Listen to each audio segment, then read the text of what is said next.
In this 2005 remake of the original 1933 classic, Oscar-winning director Peter Jackson, of Lord of the Rings fame, recreated the 1930s setting of the original and brought Kong to life like never before, with state-of-the-art CG and cutting-edge motion capture effects. Starring Naomi Watts as Ann Darrow, Jack Black as Carl Denham, Adrian Brody as screenwriter Jack Driscoll, and Andy Serkis as King Kong.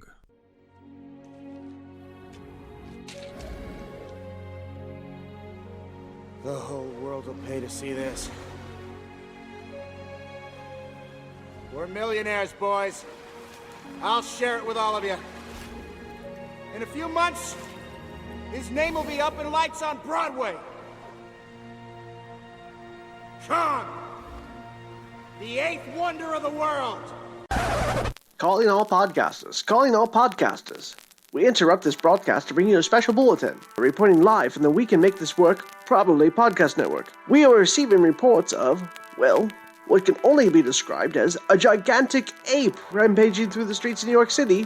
Wait, this just in. According to our overseas correspondents, there's been a confirmed sighting of a massive reptilian creature off the coast of Japan. Oh, the humanity. If you have any information regarding these two Goliath monsters or their film franchises, please record on your dictaphone and post or telegraph your audio transmission to us at probablywork.com. Please hurry. Time is running out. We've just been told that the mayor is evacuating the city and the president dispatching military forces. I don't know how to describe what I'm looking at, dear listeners. They appear to be squaring off.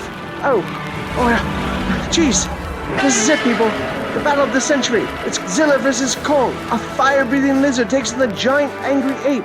In this, a no-holds-barred clash between the king of the monsters and the titan of Skull Island. Who will come out on top? Why are they fighting? How did that monkey get so big? Find out on the latest season of Podcasters Assemble, Kongzillathon.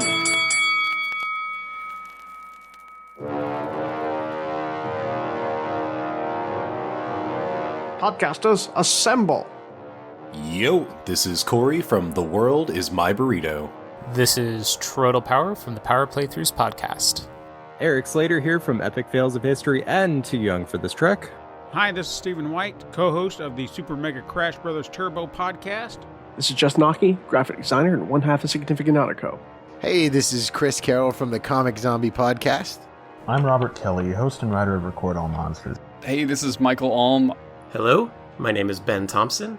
I am from Badass of the Week, and today we are talking about 2005's King Kong. I just finished watching 2005's Peter Jackson's King Kong. Peter Jackson's 2005 remake of King Kong.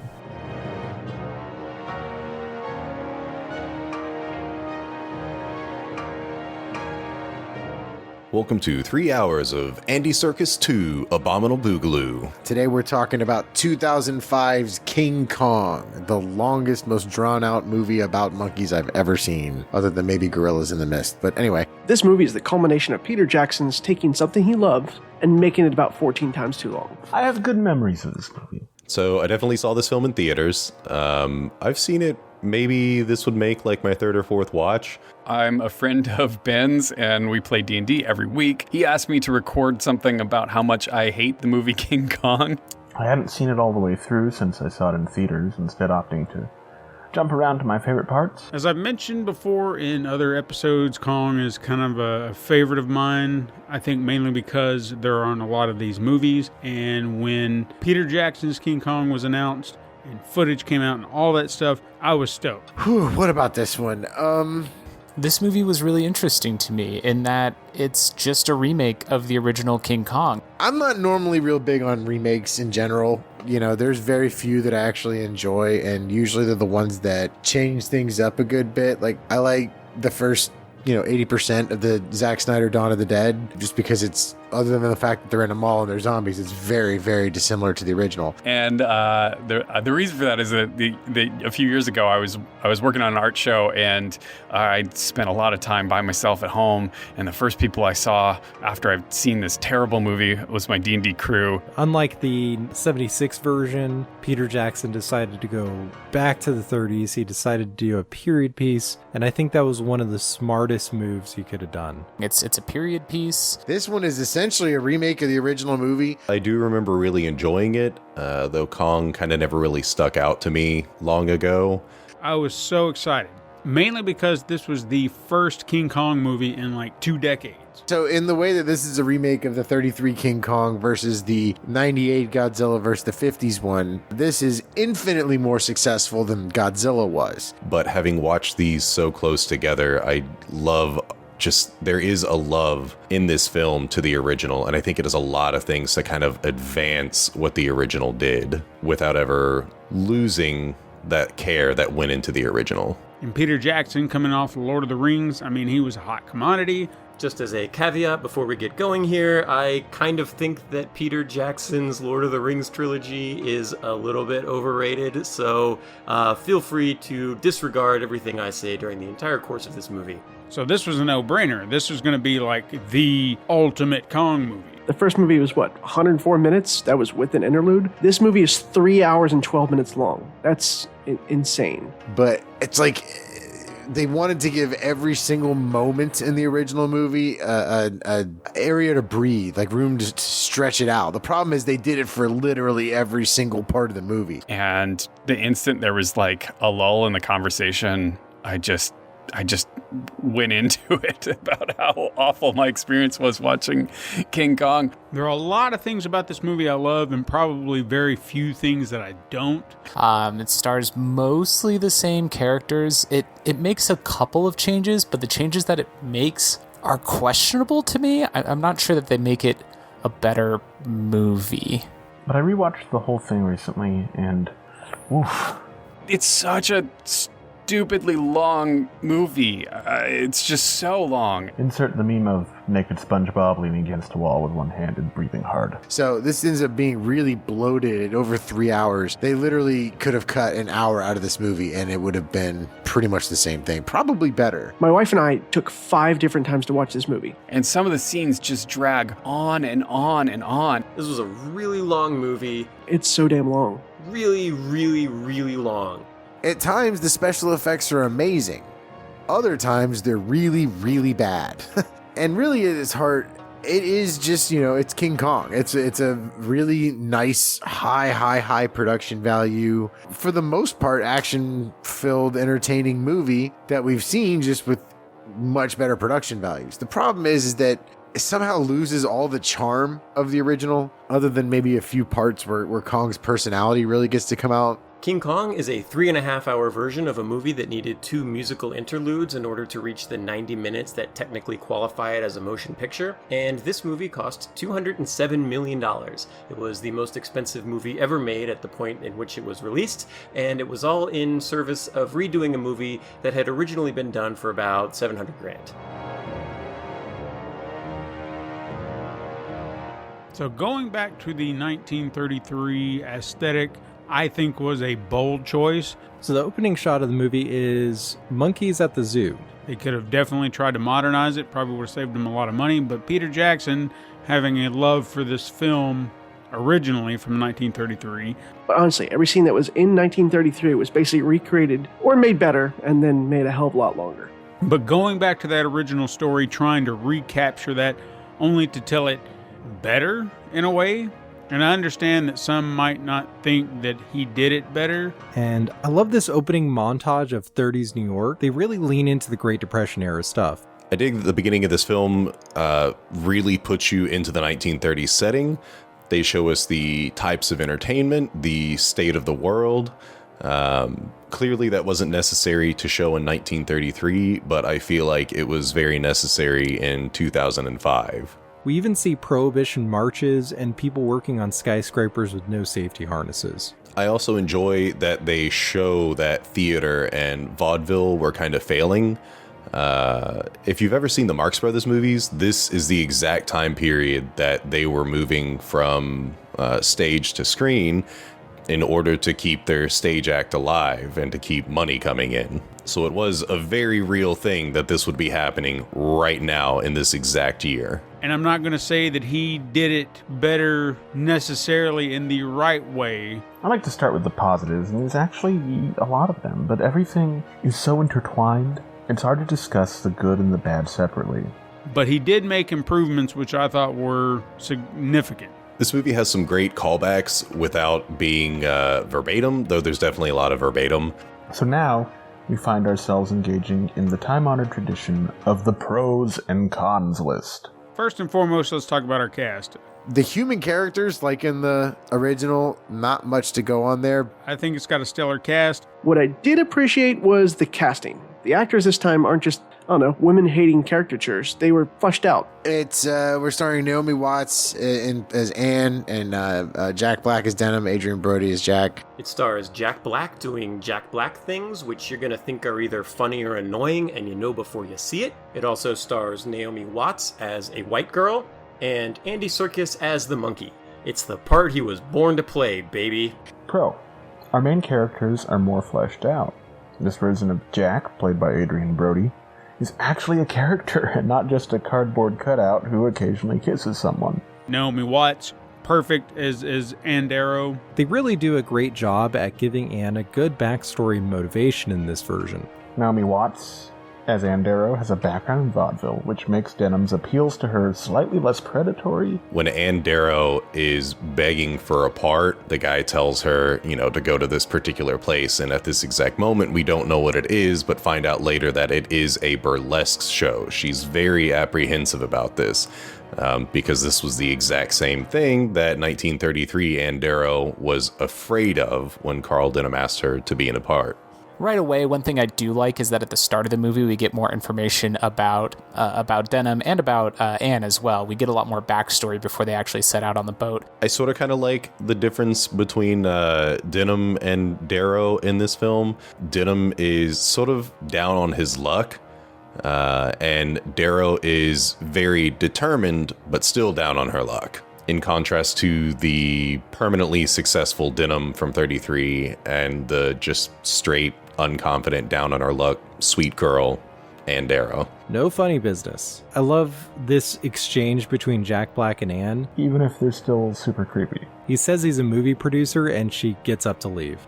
Denham calls Anne Darrow the saddest girl I've ever met, and I wish that had somehow worked its way into the 1933 version, because I feel like that Darrow was a lot sadder, and she had a much more beautiful, sad aesthetic.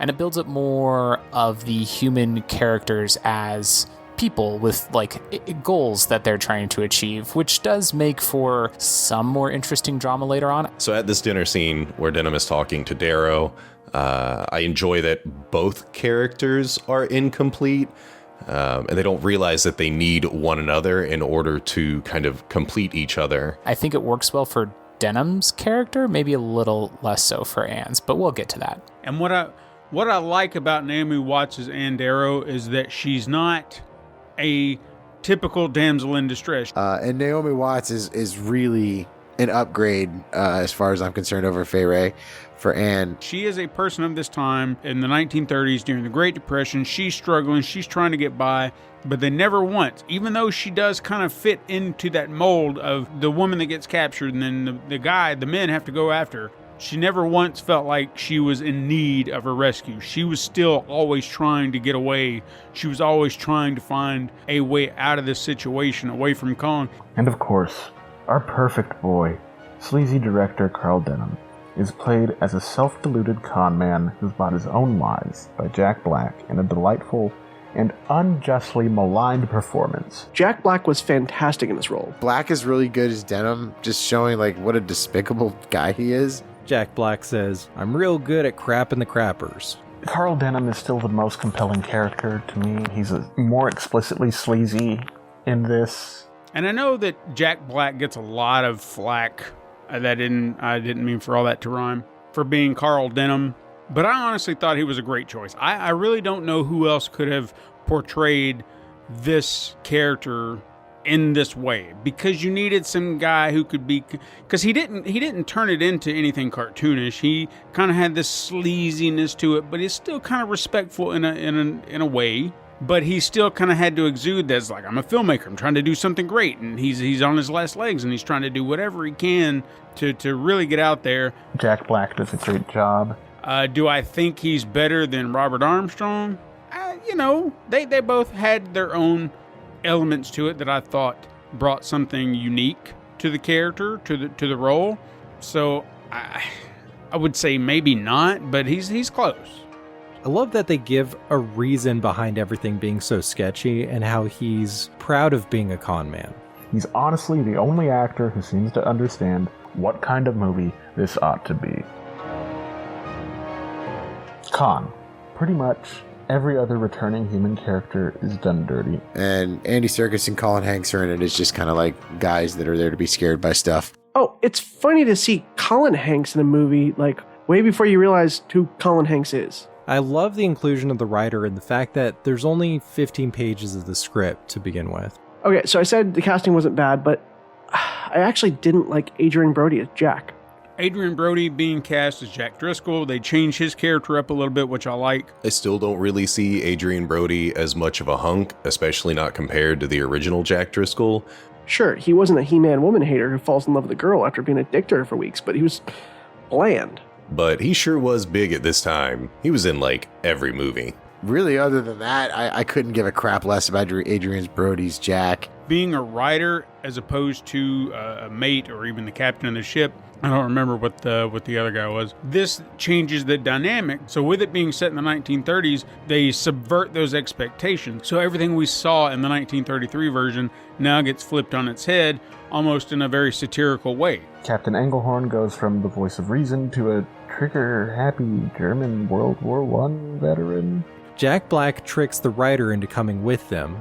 The horrible racist caricature of Charlie from the first film, it kind of shows up as the cook Lumpy's assistant, Choi. At least the Chinese guy is actually Chinese in this one. And it's not much better. And after 72 years, we should be doing better than that. So now the character that Kyle Chandler plays, Bruce Baxter, now becomes that type of guy that Bruce Cabot was in the original Kong. Kyle Chandler's pretty funny in this.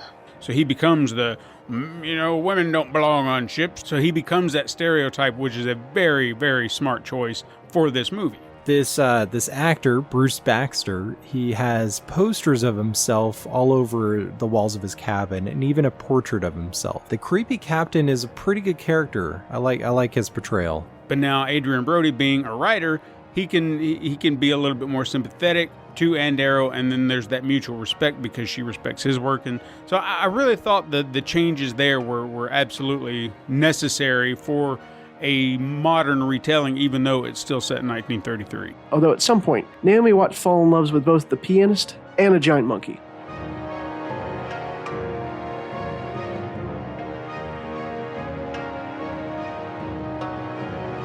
I spent a long time on a boat in this movie. There's even a boat montage where it's just a montage of look at these people on a boat, and kind of the sense you get from it, they're finding things to do. Anne's putting on vaudeville shows to entertain the crew and stuff, but the sense that I get from it is basically that this is a montage that's trying to say, like, being on a boat's kind of boring. And you know what? I was kind of bored by it. The boat ride over takes like in the original, where it took them like 30 minutes to see the island and like 50 something to see Kong. This one's even worse. It's such a stupidly long movie. Like they're on the freaking ship for like an hour and a half to 12 hours. I'm not sure, somewhere in the middle. It just went on for a real long time. We see Jack typing in one of the cages. And the new characters are just terrible, especially Jimmy. I love all the Heart of Darkness references here. There's a special place in hell for Jimmy. It's not an adventure story, is it? No, Jimmy. No, it's not. Oh, I forgot. On the boat, my favorite thing that happens, possibly my favorite thing in this movie, is that they're filming a movie within the movie, right? Like that's Denham's whole deal, is he's making a movie. And they film a scene of the main character within the movie talking to Anne about, she's like, you don't like women on ships, and it's the scene from the original movie, but they do it in like 1930s acting, so it's like super cheesy, over the top act. This is just really good. I love how we actually see them filming that super cringy scene from the first movie about the captain not liking women. Jack and Anne have a moment in the hallway where he's like, nice legs. I mean, sea legs. Not that you don't have nice legs. And I'm just sitting here like, shut up. The intervention scene in the galley is the best example of how many cooks there are in the kitchen. Andy Serkis. Not only does he do the motion capture for Kong, he also has a cameo as a human character. He's the ship's cook. It's called Skull Island. What's wrong with this place? I love the design of this creepy map. It's not a coffee stain, it's foreshadowing. One of the minor changes I like is that Denham isn't looking for Kong in this film. He's just looking for an island that nobody else has found, with natives that nobody else has seen, and Kong is just kind of there. Getting to Skull Island was really cool. The ship coming in through the fog and then realizing, oh my god, where like the water's getting shallow really suddenly, we can't see anything, and suddenly there's rocks right ahead of them and then rocks all around them. I don't quite understand how the ship missed all those rocks coming in. It seems like it should have sunk, but you know what? It makes for a kind of cool, tense action scene, and this is really where the special effects of the movie get to start showing off, because it looks pretty dang good. I mean, you can definitely tell that there's a lot of CGI at play here, but it looks good. All the temple ruins on the island look really cool in this version. So the natives in 33 live in these flimsy-ass huts in a world of things that can crush them. The natives in 05 live in like these rock houses that are just built into the structure of the ground that protect them from the world they live in. I love this change. It's kind of minute, but when you see this after having just watched 33, it makes the natives in 33 look like total idiots, and these guys are clearly much smarter. Ooh, I almost forgot to mention, the natives are... So as the team gets onto Skull Island, the first change comes about, which is they find the village, and if you remember back in the original King Kong, there was like a tribal ceremony happening, and this time they find a village that appears to be just ruins and completely deserted. And I was like, oh, interesting choice. So to avoid the potential racial stereotyping, instead of showing the natives on the island, Peter Jackson just decided to kill them off. It's not great, because it's kind of like you like preemptively killed all of the people of color who should be in this movie, which is a little bit interesting. Bro, the Skull Island natives aren't dressed like Screamin' Jay Hawkins. Con. They're dressed like extras from Cannibal Holocaust. They're cannibals in this one, and when the crew gets to the island, first of all, it's like the most foreboding place ever. But it turns out that's not what he did. What he did is made them into like creepy, monstrous zombies who like come out of the woodwork like wild animals. I understand what with Jackson's background as a horror director, that particular film has probably been in the back of his mind for some time, but Okay, so human sacrifice and colonization is just as problematic as it was in the original, except now the native tribesmen are also Urukai.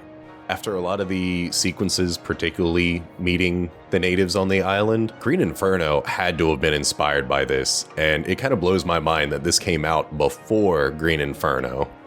I mean, they look like monsters, they act like zombies. It's a weird choice. In a way, I appreciate these natives a lot more than the 33 natives. They're definitely a lot more intelligent. They're a lot more resourceful. Their skin tone is that of South Pacific and even New Zealand. But damn, these natives are like the best actors in the entire movie. That shit is like scarier than the real monster, and all this like in a trance stuff. It's great. I love it. They're just made to be a lot creepier. There do seem to be a lot of references between them and like the orcs from Lord of the Rings. You made the native people into monsters to be less racist, I guess? Yikes. I don't know about that one. Needless aggression and smashing heads with clubs. Yeah, this is even closer to the typical mischaracterizations of native peoples than the comparatively reasonable group the party encountered in the 1933 film. There's also this kind of interesting shift in the perception of racism. 1933, it had this very like African aesthetic and, did make them look sort of monkey-ish.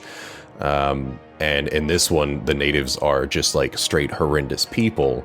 But in the 1930s, this is how we still viewed people. So like in 1933 Kong, while it's trying to be nice to other races, it's like it's ignoring the fact that we were kind of assholes to other races.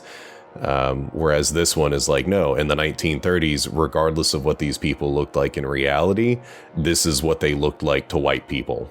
There is a lot more subtext going on with using Heart of Darkness, like constantly referencing to that, about like how racism is handled. And yeah, I haven't read it, but again, I do know there is a lot more going on with the context that's never actually stated just by including Heart of Darkness in this film. And when they get there, like everywhere they go is full of like impaled bodies and chewed up skulls with like some meat still on them and crap like that. And they're like, all right, gang, let's set up and make this movie. What? Who in the hell would see that setup and not be like, oh, hey, you know what? It's sure cool that we found this place. Too bad we gotta go. It just makes them seem like so stupid. The same way that slasher victims in the 80s and late 70s, like those just the idiots, like, oh my god, the power's out and there's a killer on the loose and my friend's missing, I'm gonna take a shower. Just idiots. I don't know, it just maybe that's on purpose. Maybe it's just to play into the fact that like the human characters all suck. And it's Chekhov's knife in the back that we were literally just talking about a little bit earlier. Mike died doing what he believed in. I'll finish this film and donate the proceeds to his family. So a bunch of stuff happens, and Anne gets kidnapped, and the crew's out to find her. And this is where you get into just action scene after action scene. The whole sacrificial scene is pretty intense. The visuals of the fire, the drum music. It's like 45 minutes, 50 minutes before they get to the island, something like that. It's such a stupidly long movie. It's so damn long. And you don't see Kong for at least another 25 minutes after that. Really, really, really long.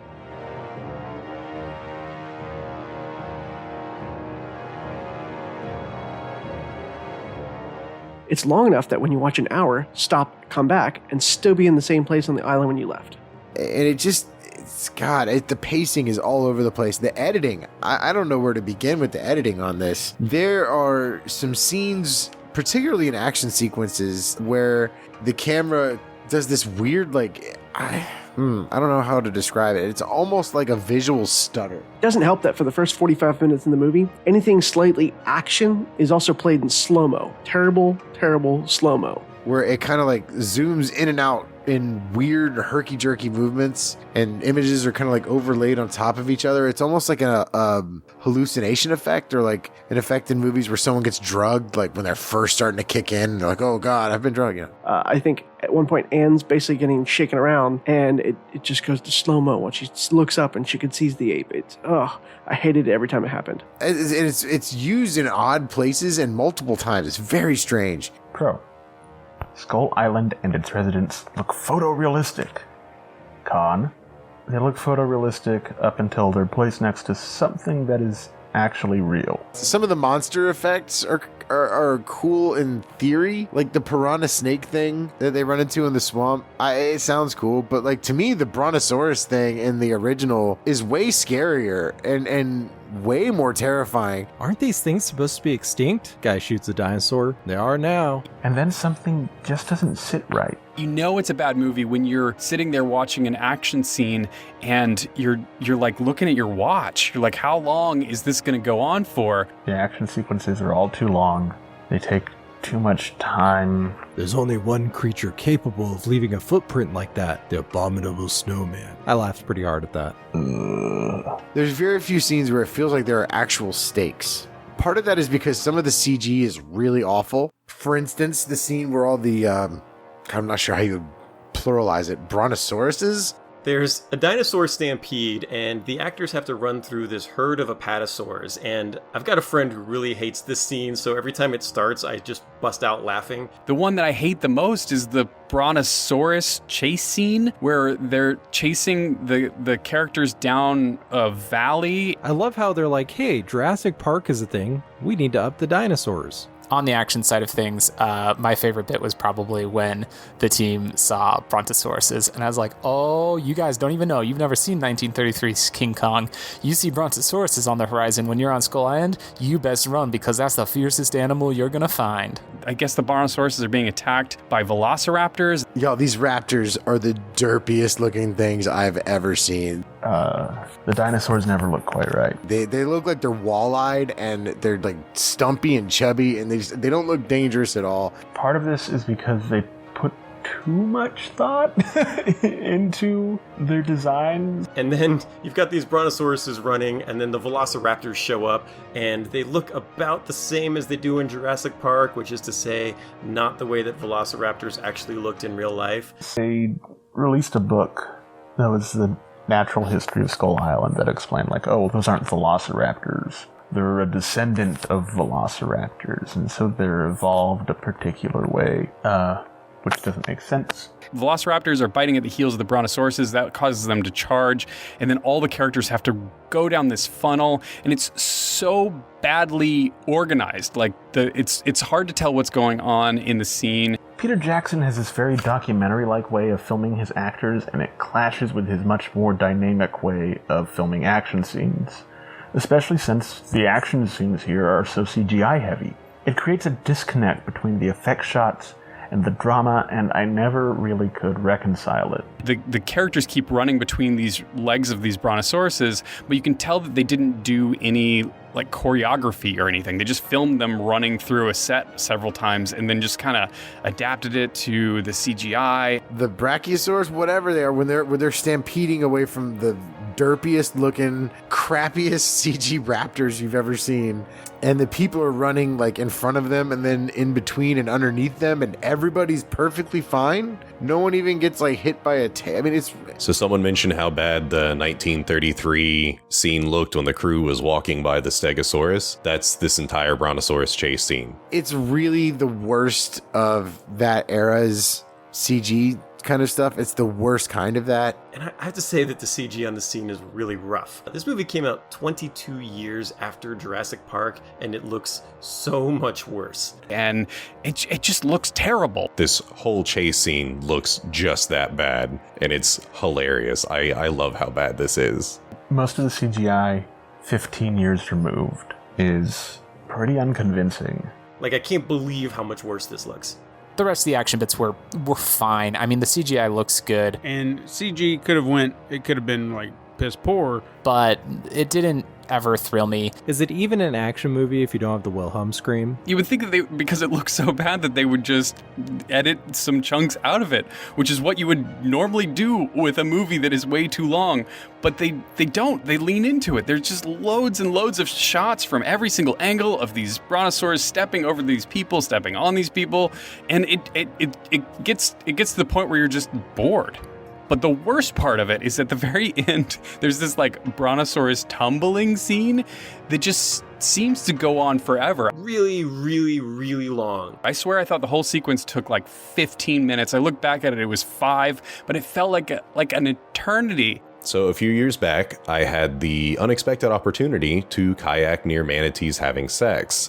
If you ever want to know what that's like, it's this scene where the brontosaurs are falling all over each other like a giant mass of meat. And then the stupid topping on the cake of that scene is that the velociraptors are starting to attack the humans, which just doesn't make any sense. They like... At one point during a chase scene, someone kicks a dinosaur in the face. Anyway, a dude with a Tommy gun shoulder checks a raptor into a brontosaurus and it dies. And then it turns out that machine gun fire is, who guessed it, super effective against dinosaurs. All these brontosauruses have tumbled, they've fallen over, they're prone, they're about to be attacked, and then the velociraptors are like, f it, let's go over and eat these humans. They look tastier. It just doesn't make any sense. That's not how predators work. If they have a prone animal, they're going to eat that animal.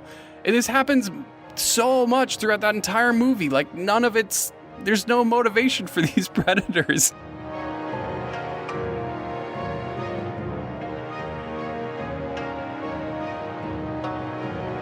King Kong jumps out of the jungle at her and is like, basically, I'm monkey, but then he decides not to kill her because she's blonde. And then we're going to talk about Kong. Kong and his full CG glory, which he'd never look better. I didn't remember Kong's lower jaw being asymmetrical, but I love that touch. It adds so much to this character. He had such perfect design in this film. Bro, Kong looks good, and Andy Serkis does a great job in his motion capture performance. Serkis does an amazing job in the motion capture for Kong. This monkey is one of the consistently smallest in the series, about 25 feet tall, versus the official size of 1933's being at 50 feet. So this is a manageable monkey. Everything about it to me was just pitch perfect. The fact that they gave him extra personality that he never really had in the other movies, that just made it so much better. But I felt like they really captured, especially using Weta and having Andy Serkis portray him. I thought that was probably a smart choice, kind of working off that same Gollum technology. That really helped elevate the performance and really give it some real personality.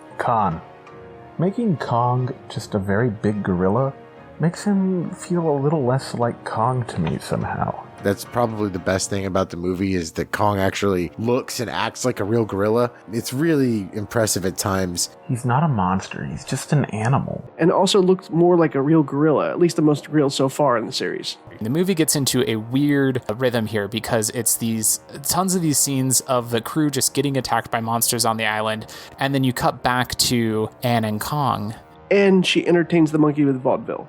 And they're quiet scenes where she and the beast are learning to love each other because she does pratfalls and it makes Kong laugh. And so, look, they're really learning to love each other.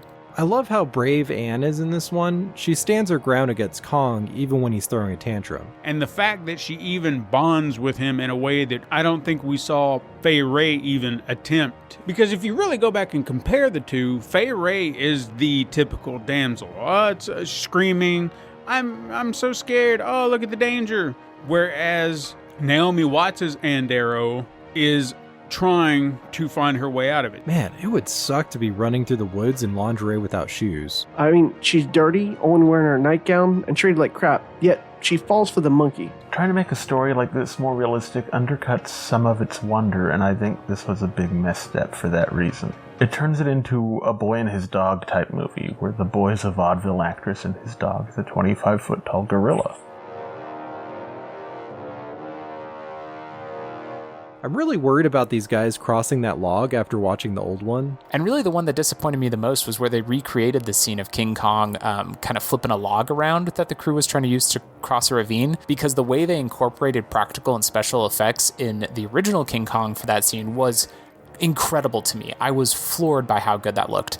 And then they recreated here with a lot of CGI. It looks fine, it looks good, but it didn't impress me the way that it did with that original one. Because it's just, yeah, you did a good job doing CGI. Jack Black's just sitting there filming all of his crew die.